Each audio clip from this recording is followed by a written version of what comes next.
The sky burned crimson as the dropship cracked through the atmosphere of Varelia 9. No fanfare. No formation escort. Just a single pod screaming through turbulence and silence. Lieutenant Aria Vance kept her eyes on the red-lit interior, hands locked around her rifle like it might explain why no one had answered her last 3 transmissions. The mission was supposed to be a recon run, retrieve lost drone data, check for biohazards, extract. A routine op. That's what Command said. That's what she believed, until now. The descent jolted harder than usual. She slammed against her harness as the artificial voice announced. Drop confirmed. Extraction in 24 hours. Good luck, Lieutenant. No name. No team ID. No follow-up. Just static. Command, this is Lieutenant Vance. Comms are unstable, confirm drop site, she said into her headset. Silence. Again. Repeat. Do you copy? Nothing. She blinked, checking her wrist pad. No uplink. No signal. No satellite locks. Dead grid. Like the planet was erasing her the moment she landed. The pod hissed and opened into a thick, fungal mist. Jungle. But not Earth jungle. The air was heavier, like breathing through syrup. Everything pulsed, plants shifted slightly even when untouched. The ground squelched beneath her boots. Fantastic, she muttered, stepping into the unknown. Behind her, the pod lifted, autopilot, unmanned, and vanished into the clouds, leaving nothing but wind and a faint roar in the trees. It didn't take long before she realized she wasn't alone. The first sign was the bones, half buried, gnawed clean, scattered in a wide radius. Not scavenged. Arranged. Displayed. She kept moving, rifle raised, pulse steady, until the sound came.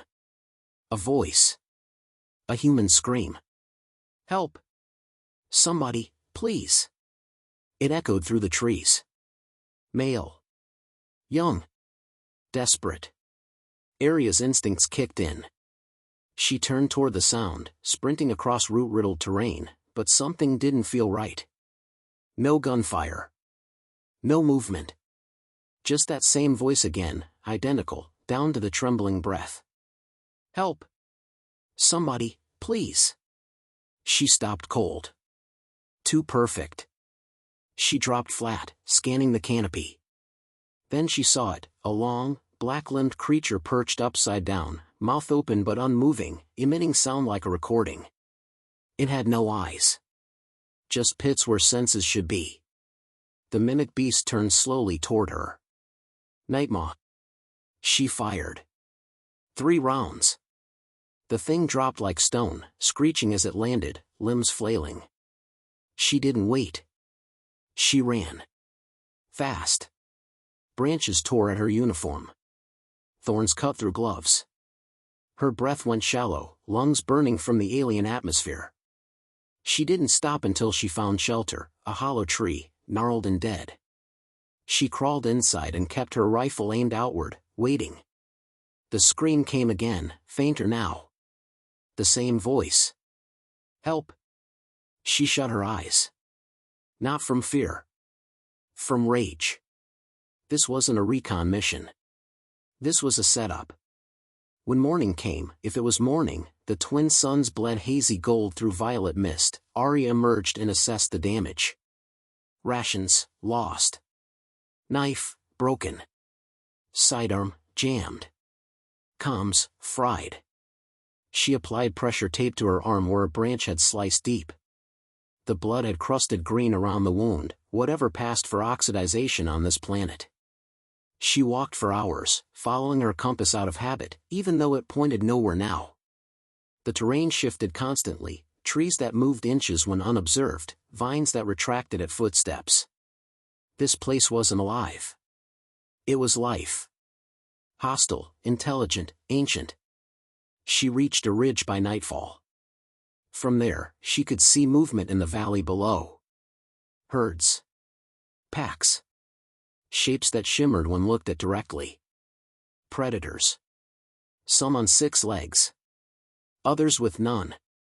They circled a clearing of bones, waiting. She didn't belong here. She was supposed to be dead by now. That night, she carved a message into a stone slab near a stream. If you find this, tell Earth they left me. Vance.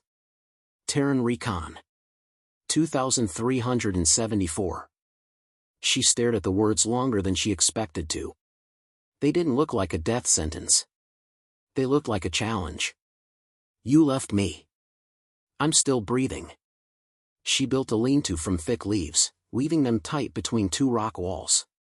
It wouldn't hold against anything big, but it would conceal her heat signature, barely. She ate a handful of glowing berries. Either food or poison. She rolled the dice. They burned going down. Sleep didn't come easy.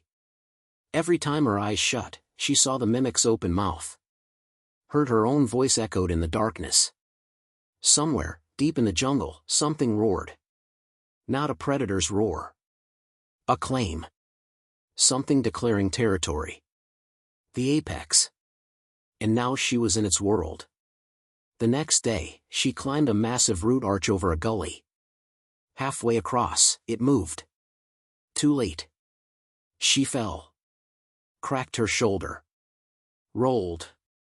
Her head hit stone, sharp pain, stars. She blinked through the days, readying her rifle. A shape hovered nearby. Not a predator. A drone. Small. Spherical. Council issued. Scanning. She reached for it.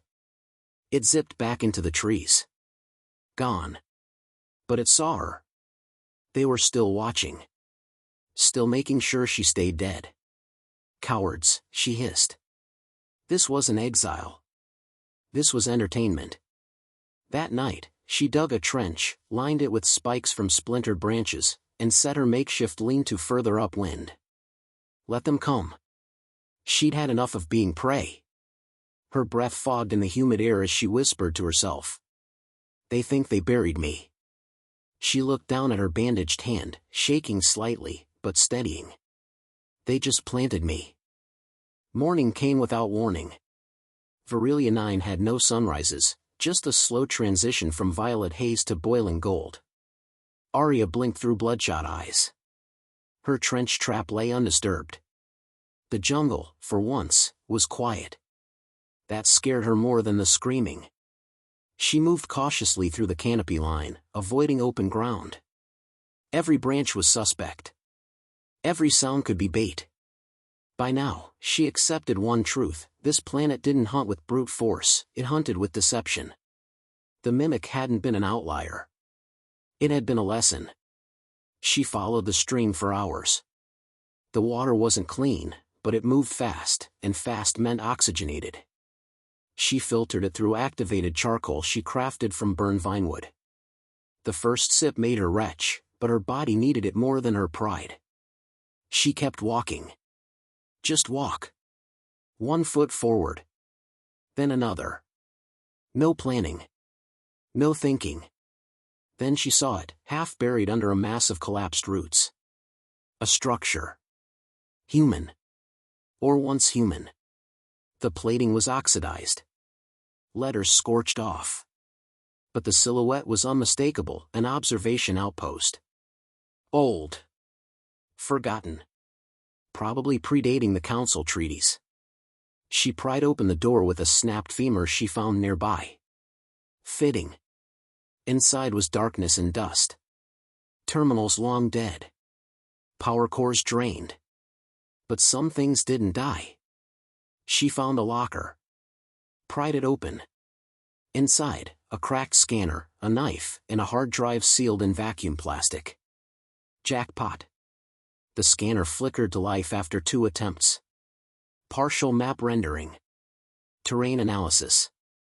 Life form detection. Limited, but it was something. It beeped once and displayed a red triangle nearby. A den. She didn't go back to her lean-to. She wanted answers. The den was beneath an overgrown ridge. She approached from the east, masked her scent with mud, and flattened herself into the foliage. A creature emerged. It moved like a cat but had scales. 4 eyes. 2 layers of translucent skin. It dragged the remains of something humanoid back into the dark. She exhaled slowly. Every instinct screamed leave. But she didn't. She waited. Until it left again. Then she crawled forward. Inside, the walls were ribbed with blackened bone. Not just for trophies, structure. This wasn't just a beast's lair. It was shelter. Engineered. Decorated. She ran her fingers along the wall. Carvings. Circular. Repetitive. Not language, but memory. Like the creature was keeping score. That's when the idea took root. She didn't need to escape. She needed to compete. She started observing. Tracking. Not just the predators, but their prey. The herds. The burrowers. The insects that migrated based on magnetic pulses in the ground. She used the scanner to detect patterns. Built crude traps from jungle fibers, luring smaller beasts into ambushes. The kills were messy. Loud. But she learned fast. The bile of the yellowback lizard worked as a scent suppressant. Its saliva hardened into natural glue. The fungus near the waterline glowed under stress, perfect for perimeter alerts. She mapped terrain with mud symbols on rocks. Eventually, she didn't need to check them. She memorized everything. And the nightmares stopped coming. Because she was the nightmare now. One day, while tracking a blood trail, she found another predator. A night maw. Bigger than the one from before. It wasn't hunting. It was watching. Her. It mimicked her voice. Stand down. Terran recon. She stared at it, unblinking. It repeated the phrase again, tone perfect. She raised her rifle slowly. It didn't flinch. She whispered, "I'm not prey." Then she threw her voice. Literally. A recording, played through her cracked headset, called out from behind it. The night maw turned. She fired 3 shots into its skull before it could turn back. It collapsed. She walked over, breathing steady. Its body twitched once. Then stilled. She pried loose its chitinous headplate and slid it into her satchel. Not as a trophy. As armor. Over the next few days, she reinforced her shelter with predator bone and thick bark. She boiled meat in a pit she dug with a sharpened femur. She cleaned her wounds with glowing moss that numbed on contact. Her body adapted. She no longer needed the scanner to hear what approached. She could smell the shift in wind when predators circled. She learned their signals, their fears. Their patterns. She was no longer intruding on their world. She was rewriting the food chain. One night, it rained acid. The scanner warned her 2 minutes before the clouds broke. That was enough. She dove into the outpost and sealed the rusted hatch. The acidic storm screamed against the metal. Outside, trees hissed and cracked. Inside, she sat by the flickering remains of a heat crystal and stared at the hard drive. She plugged it into the auxiliary port. It spun to life. Logs. Old ones. From the original team stationed here. Subject Virilia X, estimated intelligence above baseline. Pack coordination noted. Requesting orbital denial strike. Denied. Council believes native life valuable for testing. Final log, something breached compound. We are not alone. It learns. Her grip tightened. They knew. They sent her here anyway. 2 days later, a council drone returned. Same model. Different frequency. It hovered near her shelter, scanning the air. She stepped out. Covered in armor made from the apex predator's skull. Holding a spear forged from downed drone parts. The drone saw her. Recorded her image. She let it. Then raised her middle finger to the lens. It zipped away. Good. Let them know. She was still alive. Still learning. And not remotely done. The jungle didn't fear her anymore. It moved around her, quieted when she passed. Even the wind shifted in her favor now. Arya Vance stood at the edge of a predator's kill zone, one she once sprinted through in terror. Now, she walked. Her armor was a fusion of broken machine and apex bone. Her left shoulder carried the chitin plate of a nightmaw, her right forearm bore a gauntlet forged from drone casing. Her eyes were sunken but focused, glowing faintly green from weeks of exposure to the bioluminescent fungi she now consumed without hesitation. She wasn't waiting for rescue. She was building a warpath. In the command halls of the Galactic Council, Admiral Sir Rick Juno tapped his desk in quiet irritation. Still nothing? He asked. No recovery signal. No body. No crash beacon, replied the intelligence officer. Juno leaned forward. Vance is a ghost, then. Good.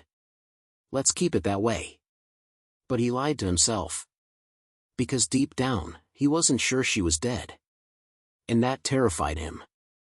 Back on Virelia 9, Arya dragged the last of her constructed signal tower into place. A decoy beacon, built from the scavenged remains of 3 fallen drones, would transmit a short-range, distorted SOS. It wasn't a distress call. It was a lure. She activated it and retreated to the canopy, high above the mist, hidden among camouflaged foliage woven with predator fur. It took 12 hours before the shuttle arrived. Council marked. Light troop transport. Scanning. Hovering. Then it landed. 6 soldiers emerged. Clean. Uniformed.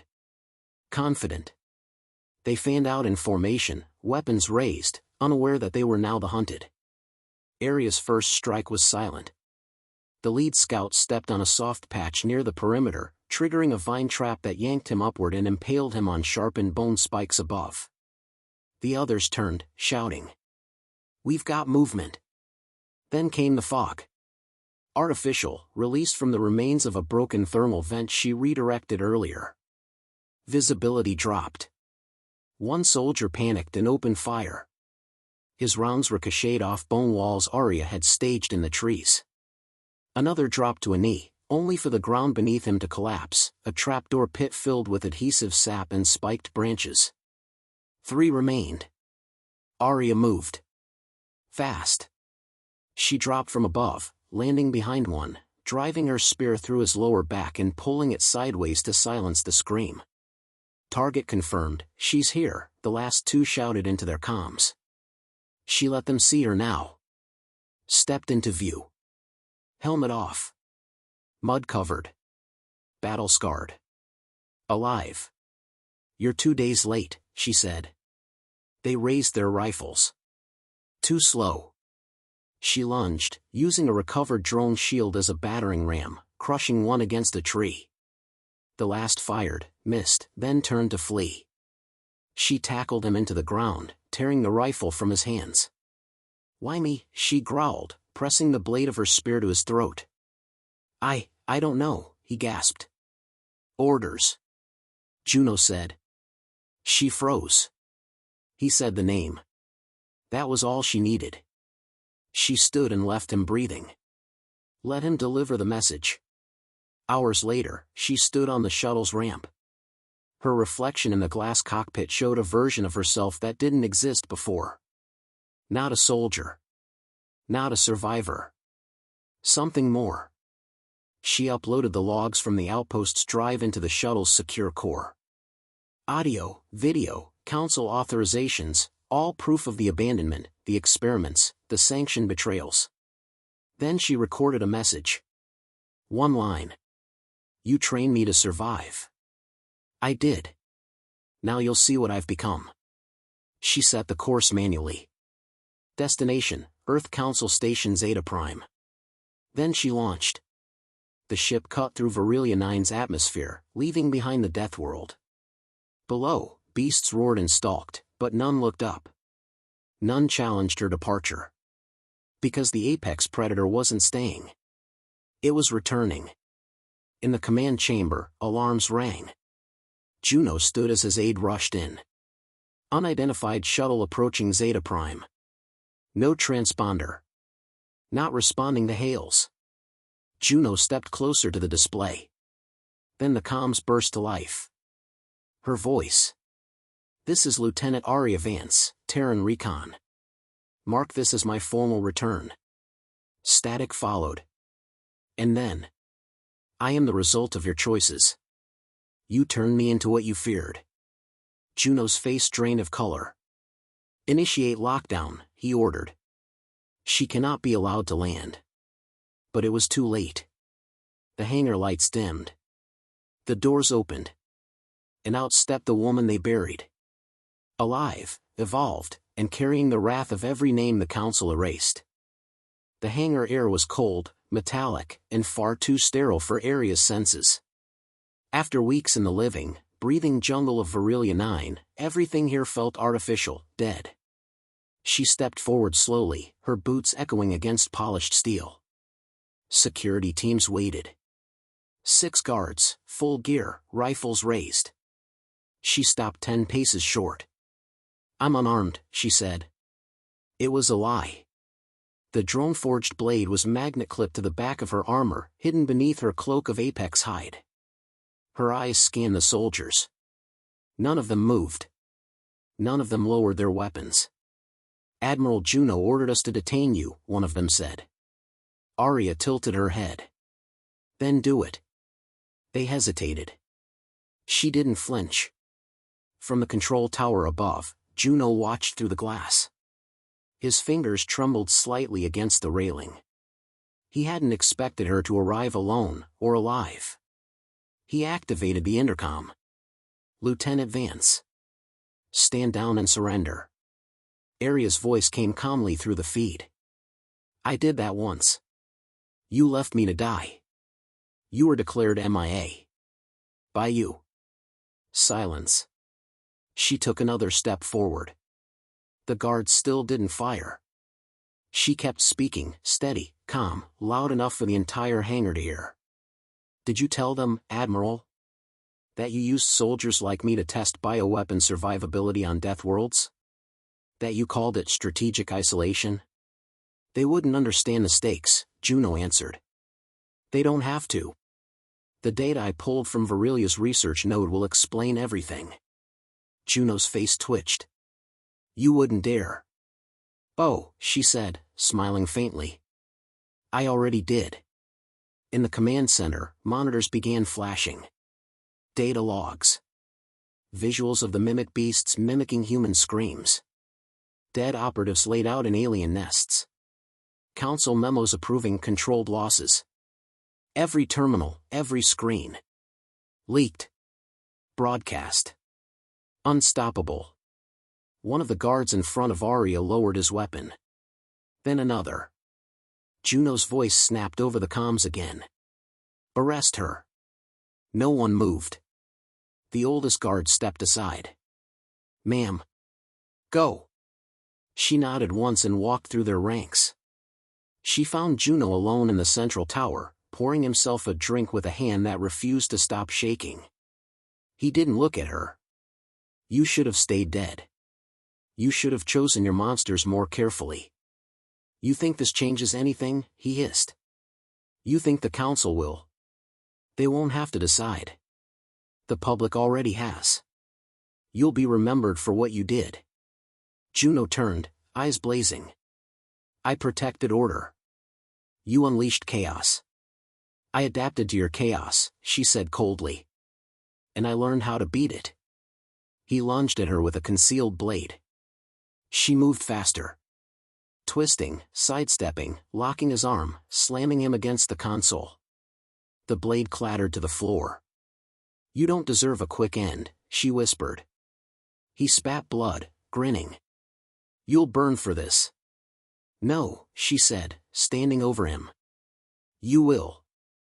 She pressed a button on her gauntlet. It activated the data core she implanted into the station's central system. Every ship docked, every port channel, every database, purged of his edits. Her survival logs were now official records. She looked down at him one last time. Terran recon doesn't die in silence. Then she walked away. Later, aboard the diplomatic cruiser bound for Earth, Arya stared through the viewport. A young officer approached. "Ma'am. We just received a directive. The Council wants to talk." "Peace talks." "Too late for that," she muttered. The officer hesitated. "What should we do?" She didn't answer right away. "Then, tell them to prepare for consequences. We're not their pawns anymore." The officer nodded and left. Arya watched the stars slide past. She didn't feel victory. Not yet. But she felt something better. Power. The kind they couldn't take away. Behind her, the lights of the galaxy flickered like jungle eyes in the dark. She had walked through a world built to kill her. Now she was coming back to rewrite the rules.